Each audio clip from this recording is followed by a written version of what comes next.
جو پنجابی طالبان کے امیر تھے عصمت اللہ معاویہ، یہ لکھتے بھی ہیں، انہوں نے کتابیں لکھی ہیں 2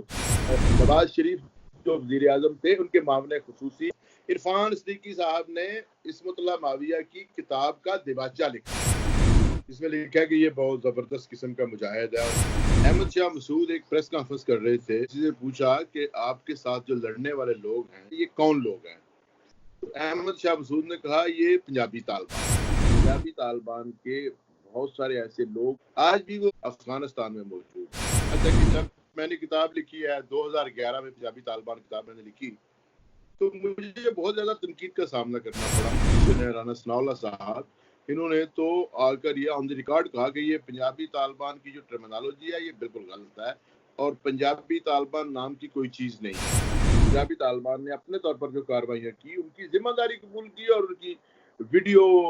کلپس وغیرہ جاری کیے، سامنے آئے، انہوں نے کہا ہم پنجابی طالبان ہیں، یہ ہماری آرگنائزیشن ہے، یہ امیر ہے اور یہ ہم کارروائیاں کر رہے ہیں۔ ان کے بہت سے لوگ ڈرون حملوں میں بھی مارے گئے۔ آپریشن شروع ہوئے ہیں قبائلی علاقوں میں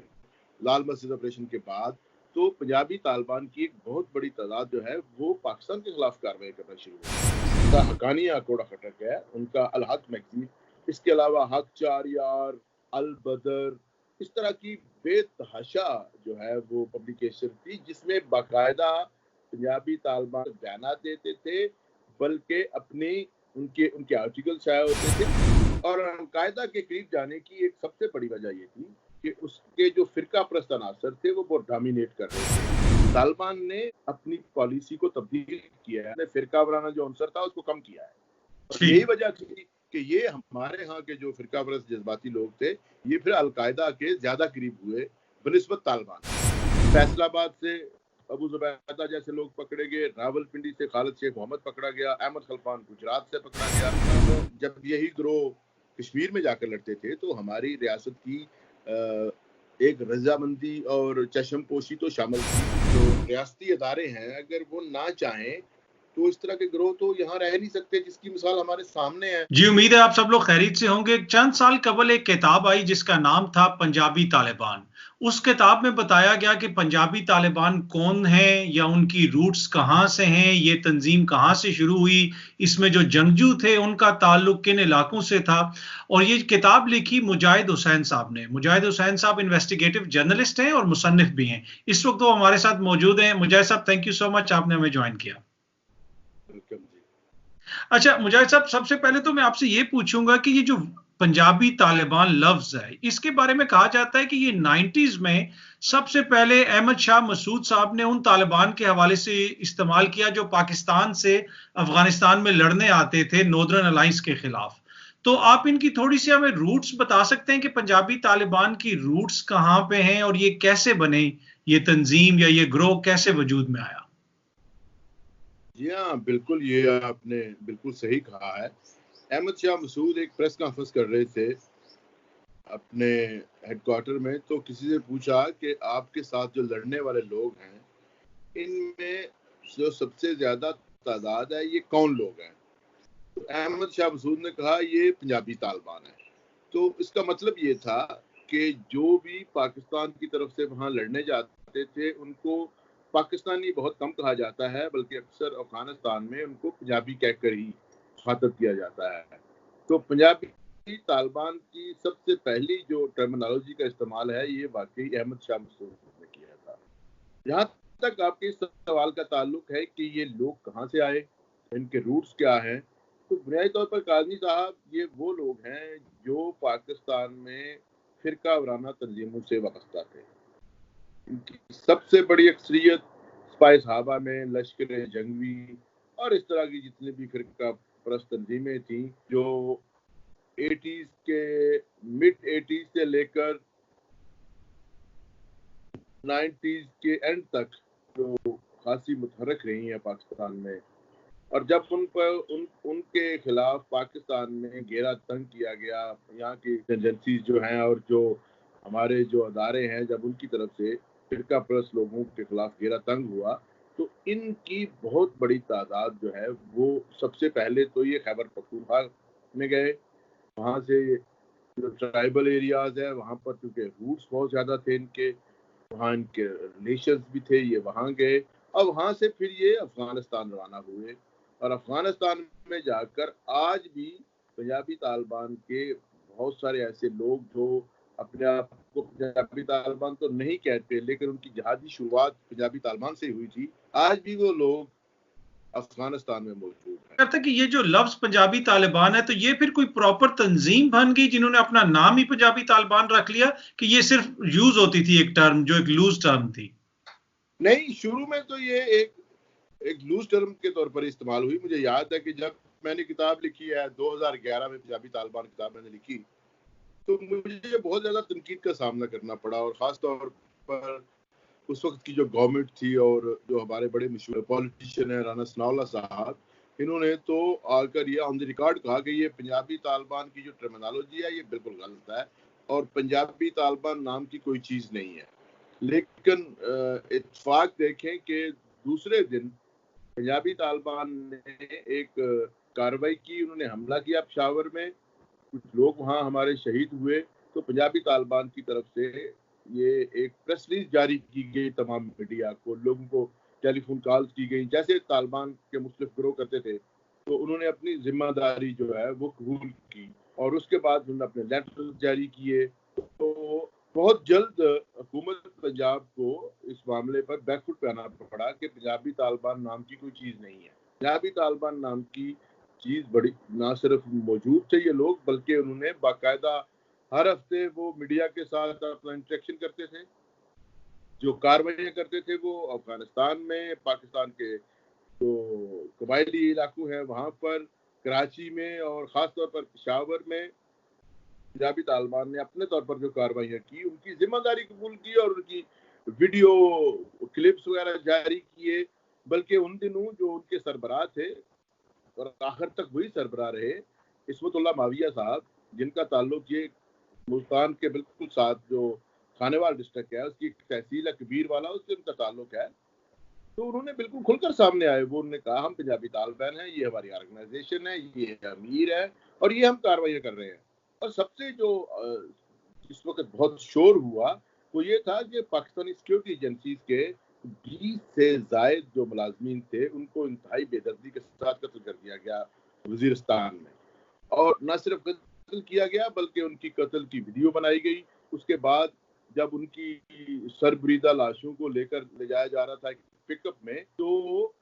پنجابی طالبان نے خاص طور پر اس وقت ایک ویڈیو ایسی ریلیز کی جس سے ان لاشوں کی بے حرمتی کی گئی تھی۔ اور یہ سب لوگ جانتے ہیں، جتنے لوگوں نے طالبان کو کور کیا ہے، اور خاص طور پر جو لال مسجد کے واقعے کے بعد جو پاکستان میں جو اٹیکس ہوئے ہیں، وہ سب لوگ جانتے ہیں کہ پنجابی طالبان کا گروہ نہ صرف مضبوط تھا بلکہ وہ بہت کاروائیاں کر رہے تھے اور بہت زیادہ ذمہ داری قبول کر رہے تھے۔ اچھا، اس میں مجھے یہ جو پنجابی طالبان تھے، یہ زیادہ کچھ کاروائیوں کا ذکر آپ نے بھی کیا، یہ زیادہ کاروائیاں افغانستان میں کرتے تھے یا پاکستان کے اندر دہشت گردی کے واقعات میں اس میں یہ زیادہ ملوث ہوتے تھے؟ دیکھیں، شروع میں تو ان کا جب یہ سامنے آنا شروع ہوئے ہیں تو ان کا زیادہ عمل دخل افغانستان میں تھا، افغانستان میں شمالی اتحاد کے خلاف، اور پھر جو آئی ہیں الائیڈ فورسز آئی ہیں ان کے خلاف انہوں نے بہت زیادہ جو ہے وہ حملے کیے ہیں، کاروائیاں کی ہیں، ان کے بہت سے لوگ ڈرون حملوں میں بھی مارے گئے۔ لیکن جب پاکستان کی طرف سے بہت زیادہ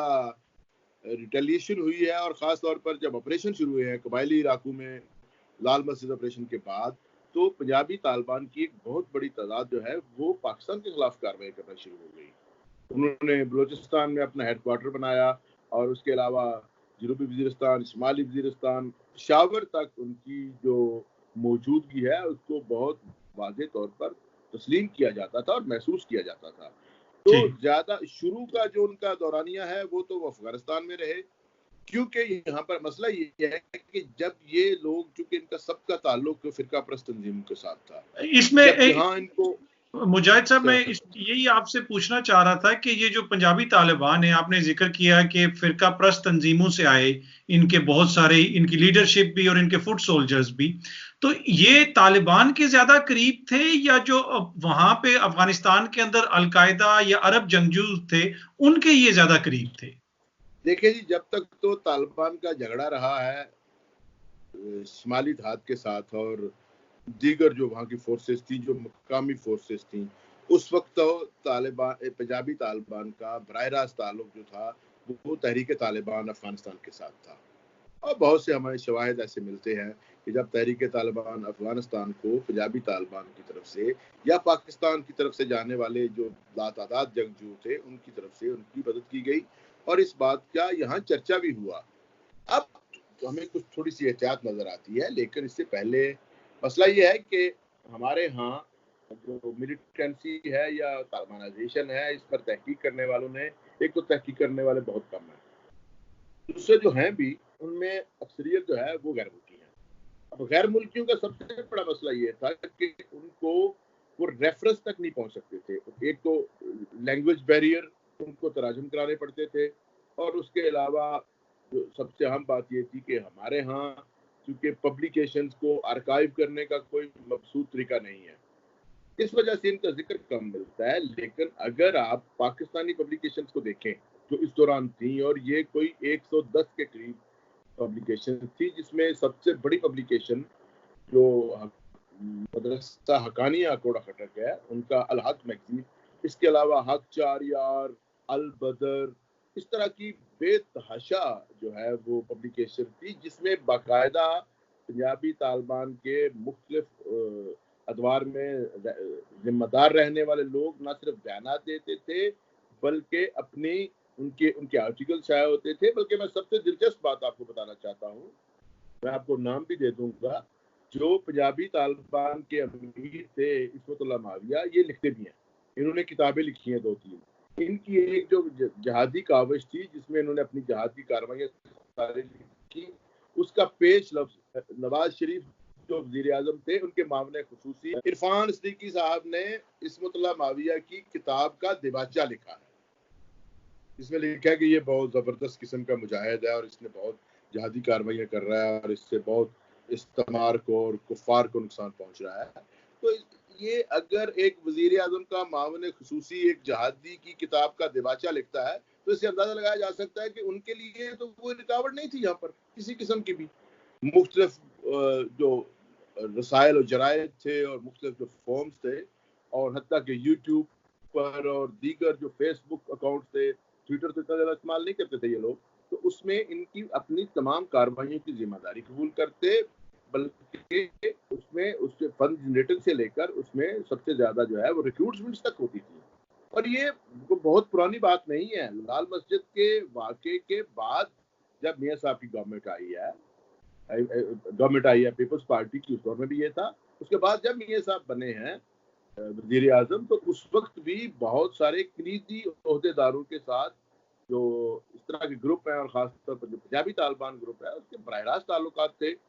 آپ کو یاد ہوگا کہ الیکشن میں جب رانا ثناء اللہ صاحب کی جو الیکشن کمپین تھی اس میں کالعدم تنظیمیں موجود تھیں، اور یہ صرف ایک طرف نہیں تھا. جو مرحوم سلمان تسیر گورنر پنجاب گزرے ہیں، انہوں نے بھی ایک کوشش کی تھی، انہوں نے بھی اپنے جہاز پر اپنے ٹرک پر جو کالعدم تنظیمیں ان لوگوں کو چڑھایا تھا اور وہ ان کی مدد کرتے رہے باقاعدہ. تو یہ ہمارے ہاں آج جو ہم ایک صورتحال دیکھ رہے ہیں جس میں اس قسم کے لوگ غیر نمایاں ہیں، تو اس کی وجہ یہ نہیں ہے کہ یہ کو بہت پرانے عرصے سے، یہ بالکل ایک نئی روش ہے. یہ غیر نمایاں ہو گئے ہیں اور ان کے فوج نے ایک بڑا بروقت سٹینڈ لیا ہے اور ان کے خلاف جو آپریشن ہوئے ہیں پاک آرمی نے کیے ہیں اسے ایلیمینیٹ ہوئے ہیں. اس سے پہلے آج سے 5 سال اگر آپ پیچھے چلے جائیں تو یہ پوری طرح پوری طاقت میں بھی تھے، روابط بھی ان کے موجود تھے اور ان کو کوئی روکنے والا بھی نہیں تھا. ٹھیک. اچھا مجاہد صاحب، جس طرح میں نے پہلے بھی پوچھا کہ یہ طالبان کے قریب زیادہ تھے یا القاعدہ کے قریب زیادہ تھے، اور اس قربت کی وجہ کیا تھی؟ یہ بہت اہم سوال ہے قاضی صاحب. یہ طالبان کے قریب تھے شروع میں، جب طالبان ابھی شمالی دھات کے خلاف لڑ رہے تھے، اور مقامی جو جیسے ہزارہ وہ مزاری گروپ تھے، شیعہ حضرات کے، ازبک تھے، تاجکس، ان کے خلاف ان کی جو لڑائی تھی، اس وقت تو جو پنجابی طالبان ہیں ان کی زیادہ تر حمایت طالبان کے ساتھ تھی. لیکن جیسے ہی ورلڈ ٹریڈ سینٹر اٹیک کے بعد جب افغانستان پر امریکہ حملہ کرتا ہے تو یہ ساری جو امداد تھی یہ ایک دم سے شفٹ ہو گئی القاعدہ کی طرف. اور القاعدہ کے قریب جانے کی ایک سب سے بڑی وجہ یہ تھی کہ اس کے جو فرقہ پرست عناصر تھے وہ بہت ڈومینیٹ کر رہے تھے. جیسے مصعب الزرقاوی کے بارے میں آپ نے پڑھا بھی ہوگا، جانتے ہوں گے، وہ بھی تو یہاں سے ہو کر گیا، پشاور بھی رہا، افغانستان میں لڑتا رہا. تو جو فرقہ پرست گروہ تھے وہ القاعدہ کی طرف زیادہ تیزی سے بڑھے. اور اس کے بعد جتنا وار آن ٹیرر ہوئی ہے اس میں، اور خاص طور پر جب لوگ گوانتانامو میں لوگ پکڑ کر لے جائے گئے ہیں، تو پاکستان میں جتنی گرفتاریاں تھیں ان میں اکثریت جو القاعدہ اور اس کے سہولت کار تھے وہ انہی فرقہ پرست گروپوں کے لوگ تھے. تو اس کے بعد پھر یہ القاعدہ کے ساتھ شامل ہو گیا. اب تو یہ بھی خبریں ہیں کہ بہت سارے ایسے جو فرقہ پرست گروپ تھے وہ داعش کے ساتھ چلے گئے ہیں، کیونکہ داعش کا فرقہ وارانہ جو ان کا پوسچر ہے وہ زیادہ نمایاں ہے. ٹھیک ہے، طالبان کی نسبت اس لیے کہ طالبان زیادہ فرقہ وارانہ ایلیمنٹ ہے، وہ زیادہ نہیں ہے طالبان میں، اس لیے کہ حال ہی میں تو انہوں نے ایک، میرے خیال میں ایک شیعہ کمانڈر کو بھی تعینات کیا طالبان نے. نہیں، طالبان کے شروع میں جب طالبان نے لڑائی شروع کی ہے تو اس وقت کچھ کانفلکٹ نظر آتے تھے، جیسے آیت اللہ مزاری کو مارا گیا وہاں پر، اور جو ہزارہ گروپ تھے، شیعہ گروپ جو افغانستان کے تھے ان کے ساتھ، اور خاص طور پر جو مزار شریف کا مسیکر تھا،